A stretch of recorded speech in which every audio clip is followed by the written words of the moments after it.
తాత నమస్తేనే. నమస్తే. ఎట్లుంది రేవంత్ అన్న పరిపాలన ఏ విధంగా ఉంది మరి? మంచిగానే ఉంది. మంచిగానే ఉంది. ఏం చేస్తున్నాడు? ఏం చేస్తున్నాడు? అన్నిటికీ జర బాగానే చేస్తుండు. కానీ ఆర్థిక పరిస్థితి బాగలేక కొంచెం వెనక ముందు నడుతుంది. ఇప్పుడు ఆర్థిక పరిస్థితి బాగాలేదని చెప్పేసి రేవంత్ రెడ్డికి ముందే తెలుసు. మరి అధిక హామీలు ఇవ్వద్దు కదా, హామీలు ఇచ్చి మోసం చేసిండని ప్రజలు అంటా ఉన్నారు. మరి హామీ ఇచ్చి మొదలు చేసిండే కానీ ఉండద్దా, ఏదో చేద్దాం అనుకున్నాడు కానీ పరిస్థితి గట్ట మారిపోయినప్పుడు ఇక చేస్తాడు. ఒకదాని తర్వాత ఒకటి చేసుకుంటూనే వస్తారు. అంటే ఇప్పుడు 6 నెలల్లోనే 6 గ్యారంటీలు అమలు చేస్తామని చెప్పేసి అధికారంలోకి వచ్చిండు రేవంత్ రెడ్డి. పథకాలు అనేవి హామీలు ఇచ్చినవి సరిగా నెరవేరుస్తలేడని చెప్పేసి ప్రజలు అంటా ఉన్నారు. మరి దీన్ని ఏ విధంగా చూస్తారు మీరు? చేసుకుంటూ వస్తుండే కదా, కొన్ని పనులు అవుతున్నాయి కదా. ఇందిరమ్మ ఇండ్లు కానీ, రైతు భరోసా కానీ, ఆసరా పెన్షన్ వాళ్ళకి కానీ. ఇప్పుడు పెన్షన్లు అనేవి 2000 ఉన్న పెన్షన్ 4000 చేస్తా అన్నాడు, 4000 ఉన్న పెన్షన్ 6000 చేస్తాను అన్నాడు. మరి అవి పెంచలేదు కదా మీకు? అదే పెంచలేదు. అది కొన్ని ఒక్కొక్క తర్వాత ఒకదాని తర్వాత ఒకటి వస్తూనే ఉంటాయి కదా. ఇప్పుడు పొలం ఉందా అన్న నీకు? ఉంది. లోన్ తీసుకున్నావా? తీసుకున్నా. రుణమాఫీ జరిగిందా? జరిగింది కానీ నేను రిటైర్ ఎంప్లాయీ కనుక నాకు రుణమాఫీ ఇవ్వలేదు. ఇంతకుముందు కేసీఆర్ గారు ఇచ్చిండ్రు, ఎవరిని ఏది అనకుండా అన్ని విధాలా ఇచ్చిండు. కానీ ఈసారి మరి ఆయనకు ఏ విధంగానో కొంతమందికి ఇవ్వనట్టు. మరి గతంలో కేసీఆర్ ఉన్నప్పుడు ఎట్లుండేనే పాలన, ఇప్పుడు రేవంత్ ఉన్నప్పుడు ఎట్లున్నదే? అది శాశ్వతమైన పాలన చేసిండు ఆయన కొన్ని. ఎందుకంటే ఇప్పుడు ధవళేశ్వరం ఆనకట్ట గురించి చాలా గొప్పగా చేసిండు, మంచి అభివృద్ధి కూడా చెందింది. కానీ ఇప్పుడు ఇంటింటికి నీటి వసతులు కూడా కల్పించిండు, అన్నీ చేసిండు. అట్టటి కొన్ని శాశ్వతమైన. ఓకే, ఇప్పుడు అంటున్నావు కాళేశ్వరం ఆనకట్ట కట్టి మంచి పని చేసిండు అని చెప్పేసి. కాళేశ్వరం అంతా అంటే పైసలు దండుకోనికి మాత్రమే కాళేశ్వరం కట్టిందని రేవంత్ రెడ్డి అంటా ఉన్నాడు. ఏం చెప్తారు దీనికి?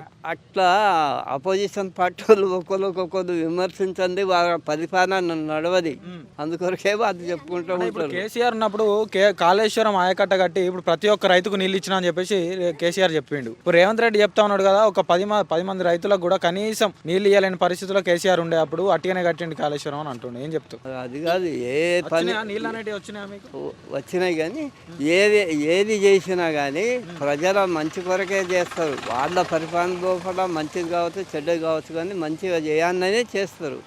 దాని లోపల ఏదన్నా అవకతవకలు నడిచిండొచ్చు, దాని గురించి ఎవరేం చేయలేము. వీళ్ళ పరిపాలన కూడా రేపు వచ్చే వేరే రాజకీయం వచ్చినప్పుడు వాళ్ళు కూడా విమర్శిస్తారు కదా, రేవంత్ రెడ్డి ఏం చేసిండు ఇది అదని. ఇదే విధంగా ఒక పార్టీ మీద ఒకళ్ళు విమర్శించుకుంటూనే ఉంటారు. రేవంత్ రెడ్డి అంటా ఉన్నాడు మాది ప్రజాపాలన అని చెప్పేసి మాట్లాడుతుండ్రు రేవంత్ రెడ్డి. మరి ప్రజల పాలనేనా ఈ కాంగ్రెస్ పార్టీ? ఆయన పరిపాలన ఉన్నప్పుడు ప్రజాపాలనే చేస్తాడు, ఇంకేం చేస్తాడండి. అంటే కేసీఆర్ ఉన్నప్పుడు దొరల పాలన చేసిండు అని చెప్పేసి మాట్లాడారు కదా.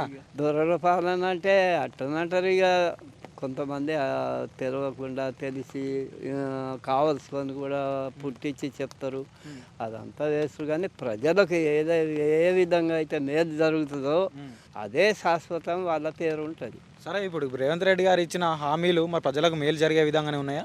మేలు జరిగే విధంగానే జరుగుతున్నాయి, ఇంకా జరగబోతాయి. ఇంకా కొన్ని హామీలు ఇవ్వలేదు, చేసిన హామీలు నెరవేర్చలేదు, దాని కొరకే చూస్తుండ్రు. సో ఇప్పుడు రాబోతా ఉన్నాయి స్థానిక ఎన్నికలు దగ్గర పడుతూ ఉన్న వేళ మరి ఏ పార్టీ వస్తే బాగుంటుంది అనుకుంటున్నారు ఇక్కడ జనాలు? మరి అది ఇప్పుడు అవగాహన, ఇప్పుడు ఎవరేం చెప్పలేమండి.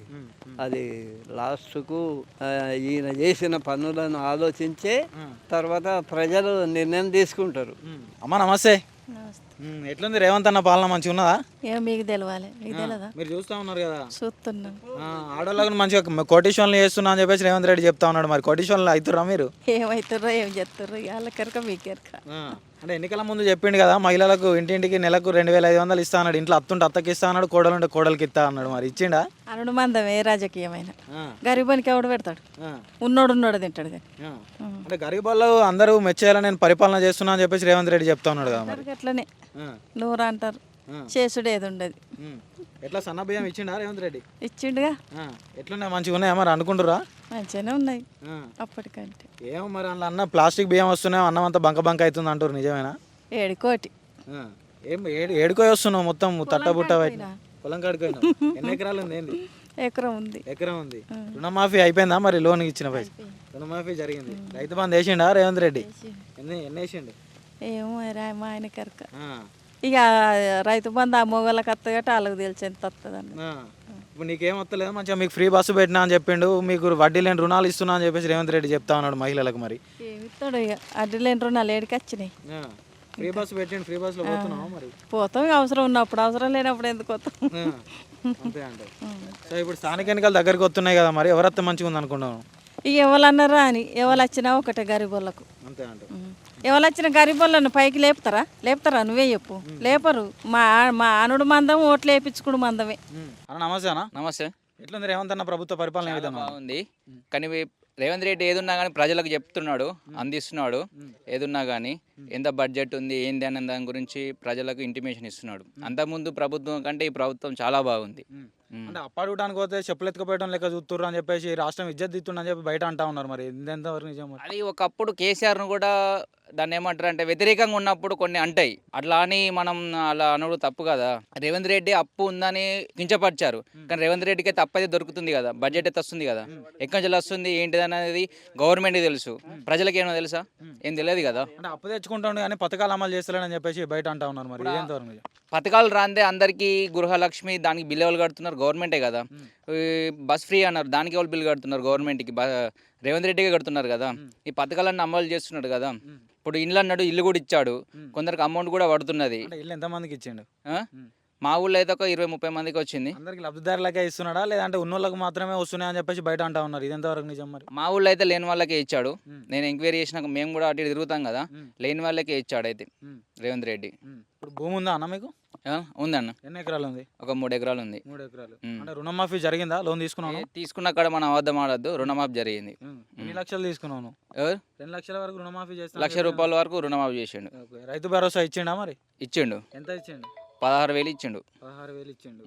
ఓకే, మరి కేసీఆర్ ఉన్నప్పుడు నాట్ల టైంలో ఇస్తున్నాడు, అంటే ఈ రైతు భరోసా అనేది నాట్ల టైంలో ఇస్తుండే, రేవంత్ రెడ్డి వచ్చినాక ఓట్ల టైంకి ఇస్తుండ అని చెప్పేసి మాట్లాడుతున్నారు. ఎంతవరకు నిజం?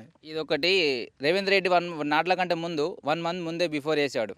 నాకు మెసేజ్ వస్తుంది మా దానికి. కూడా పార్లమెంట్ ఎన్నికలు అప్పుడు మాత్రమే వేసిండు అని చెప్పేసి. లేదు, ఒక 1 month బిఫోర్ వేసాడు. నాకు తెలిసి ఒక 20-30 రోజులు అవుతుంది పడి అకౌంట్లో డబ్బులు పడి. అది ఎలక్షన్ల ముందు అలాంటి డబ్బులు ఏమి ఇవ్వలేదు రేవంత్ రెడ్డి అయితే. అంటే ఇప్పుడు స్థానిక ఎన్నికలు రాబోతా ఉన్నాయి కదా, మరి ఊర్లలో ఏ పార్టీ గెలిస్తే బాగుంటుందని చెప్పేసి అనుకుంటా ఉన్నారు? ఏ పార్టీ అంటే దాని మద్దతుని బట్టి, ప్రజలు ఎవరికి వేస్తే వాళ్ళు, లోకల్ లీడర్ని బట్టి కూడా ఉంటుంది కొన్ని. ఇప్పుడు లోకల్లో ఒక మంచి వ్యక్తి మంచి పనులు చేశారనుకో, ఆయనకు ఓటేస్తారు. అది అపోజిషన్లో ఉన్న అయినా పర్లేదు, ఇప్పుడున్న పార్టీ ఏది ఉన్నా దానికి వేస్తారు. సో ఇప్పుడు ఏమంటావు, మొత్తానికి రేవంత్ రెడ్డి గారు ప్రభుత్వం బాగా చేస్తుందట? చాలా బాగా చేస్తుంది. అన్ని ఎంక్వైరీ చేసి గవర్నమెంట్ కూడా ఎంక్వైరీ చేస్తున్నారు, ఊళ్ళల్లో ఎవరికి ఇల్లు రావాలి ఏంటిదని. వాళ్ళు కూడా చాలా కృషి చేస్తూ లేని వాళ్ళకి ఇల్లు ఇస్తున్నారు. గతంలో కేసీఆర్ ఆడపిల్ల పెళ్లి చేస్తే ₹1,16,000 ఇచ్చిండు. ఇప్పుడు రేవంత్ రెడ్డి ఎన్నికల ముందు 1,16,000 తులం బంగారం ఇస్తా అని చెప్పేసి రోల్డ్ గోల్డ్ ఇవ్వాలని పరిస్థితిలో ఉన్నాడు రేవంత్ రెడ్డి అని చెప్పేసి ఊళ్ళో జనాలు అనుకుంటా ఉన్నారు. ఇది ఎంతవరకు నిజం? కొన్ని పథకాలన్నీ అమలు చేస్తారు, కొంచెం టైం పడుతుంది. వాళ్ళు వచ్చి కూడా ఇప్పుడు సంవత్సరం అయింది. ఇప్పుడు అన్ని కావాలంటే కావు కదా. వాళ్ళు 10 సంవత్సరాల నుంచి ఉన్నారు. 10 సంవత్సరాలు వాళ్ళు ఏం చేశారు? కొన్ని పథకాలు పెట్టారు, కానీ చేశారా? సక్సెస్ కాలే కదా. ఇంకా మీరే చెప్పండి. అంటే ఇప్పుడు కేసీఆర్కి రేవంత్ రెడ్డి గారికి మధ్య తేడా అంటే ఏం చెప్తావు మరి? కేసీఆర్కు తేడా ఏంటంటే, కేసీఆర్ ఏంటంటే ఉన్న వాళ్ళకే పెట్టుకుంటూ పోయాడు, కానీ రేవంత్ రెడ్డి అట్లా కాదు. ఉన్న వాళ్ళు ఏంటిది గవర్నమెంట్ నుంచి ఎంప్లాయీస్ నుంచి తెలుసుకొని వాళ్ళకే లబ్ధి చెందాలని చేస్తున్నాడు. ఎన్ని ఎంక్వైరీ చేసి ఎవరికైతే పథకాలు భూమి ఉన్నది లేదు, ఇంట్లో ఏమున్నది అన్ని చూసి పథకాలు అమలు చేస్తున్నారు వాళ్ళు. చూస్తే ఒక యువకుని లెక్క కనిపిస్తా ఉన్నావు నువ్వు. అంటే నిరుద్యోగం అనేది బాగా పెరిగిపోయిన ఈ రోజులో. ఇప్పుడు రేవంత్ రెడ్డి గారు వచ్చి 2 సంవత్సరాల్లోనే 2 లక్షల ఉద్యోగాలు ఇస్తామని చెప్పి మాట్లాడాడు. ఈ 2 లక్షల ఉద్యోగాలు ఎటువైనాయి? 2 లక్షల ఉద్యోగాలు అంటే నేనంత డిగ్రీ గ్రాడ్యుయేటెడ్, బట్ ఏంటంటే నేను వేరే బయట ఒక ఫీల్డ్ చేస్తా, వ్యవసాయం కూడా చేసుకుంటా.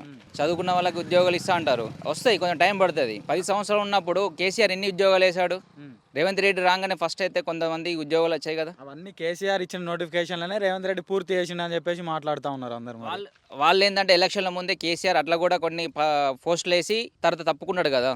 ఇప్పుడు అది ఫలితం నెక్స్ట్ రేవంత్ రెడ్డికి వచ్చింది. రేవంత్ రెడ్డి అంటారా, కేసీఆర్ అంటారా? సరే, ఇప్పుడు గతంలో కేసీఆర్ గారు సీఎంగా ఉన్నప్పుడు నిరుద్యోగులంతా వ్యతిరేకించి కేసీఆర్ గారిని ఓడించారని చెప్పేసి మాట్లాడారు. సో మరి ఇప్పుడు రేవంత్ రెడ్డి గారు ఉన్న టైంలో ఇప్పుడు రోడ్ల మీదకి వచ్చి నిరసనలు చేస్తూ ఉన్నారు నిరుద్యోగులు. దీనికి ఏం చెప్తావు? నిరుద్యోగులకు ఏమున్నది, ఏం చెప్తాం? మేము ఇక్కడ పల్లెటూళ్ళు ఉండే వాళ్ళం. అద్దా మీకు జాబులు వద్దా మరి? మాకు జాబుద్దలు అంటే మాకేమి సరే చెప్పండి, మా చదువుకున్న చదువులకి అంతే అంట. ఏదైతే చేసుకుంటున్న పుట్ట తిప్పులకు ఉన్నామంటే ఉన్నాం అంతే. ఉమ్, ఒకటి ఏంటంటే రైతులను కానీ ఈ సోమరిపోతులు చేసేదంటే రాజకీయం. ఈ పథకాలు ఇచ్చి చేసేది రాజకీయమే. ఉమ్. అది. కాంగ్రెస్ పార్టీ సోమరిపోతులను చేస్తలేదా ప్రజల్ని? ఏ పార్టీ అయినా అది బీఆర్ఎస్ అయినా కాంగ్రెస్ అయినా బీజేపీ అయినా అది ఇస్తాం ఇది ఇస్తాం అనేసరికి రైతులు కానీ ఎవరైనా కానీ అబ్బా పార్టీలే ఇస్తున్నాయి కదా మాకెందుకు కానీ సంపాదించుకుని పనులు చేసుకుంటే తక్కువ చేశారు అట్లా అని. అంటే ఇప్పుడు పథకాల పేరుతోటి సోమరిపోతులను చేస్తుందని నువ్వే అంటావు. అవును. మరి ఈ పథకం వస్తలేదు నాకు, ఆ పథకం వస్తలేదు అని చెప్పేసి నువ్వే అంటావు. అంటే రెండు దిక్కులో నువ్వే మాట్లాడుతావు. ఇలా ఏది నిజం మరి? నేను రెండు దిక్కులో మాట్లాడతాను, ఒక దిక్కు మాట్లాడుతున్నా. వాళ్ళు పథకాలు ఇవ్వద్దు, మేము మంచిగా మీకు పాలన చేస్తాం, మేము మంచిగా ఉంటాం, మీకు అండగా ఉంటామని చెప్పాలి. ఒక ఎమ్మెల్యే కానీ ఎంపీ కానీ ఎవరైనా, ఒక కాంగ్రెస్ సర్పంచ్ అయినా కానీ ఎవరైనా, అవునా కాదా? నీకు 500 ఇస్తా ఓటేయమంటే ఎవరైనా ఏం చేస్తారు? 500 తెస్తున్నాయి ఒక ఓటును అమ్ముకుంటున్నారు ఇప్పుడు ఈ రోజుల్లో. అట్లా ఇప్పుడు మీ స్థానికంగా చూసుకున్నట్టయితే మీ నియోజకవర్గ పరిధి ఎమ్మెల్యే గారి పనితీరు ఏ విధంగా ఉంది? ఎమ్మెల్యే బాగానే పనిచేస్తున్నారు ఇప్పటికైతే. ఏం చేస్తున్నారు? స్కూళ్ళకి కానీ హాస్పిటల్ కానీ చాలా బాగానే వచ్చి చెక్ చేసుకుంటూ వెళ్ళిపోతున్నారు. గత 15 సంవత్సరాలు టీఆర్ఎస్ పార్టీ నుంచి దివాకర్ రావు గారు మీ నియోజకవర్గంలో పరిపాలించిండు. ఆయన అభివృద్ధి ఎట్లుండే, ఇప్పుడున్న రేవంత్ రెడ్డి గారి అభివృద్ధి ఎట్లుంది?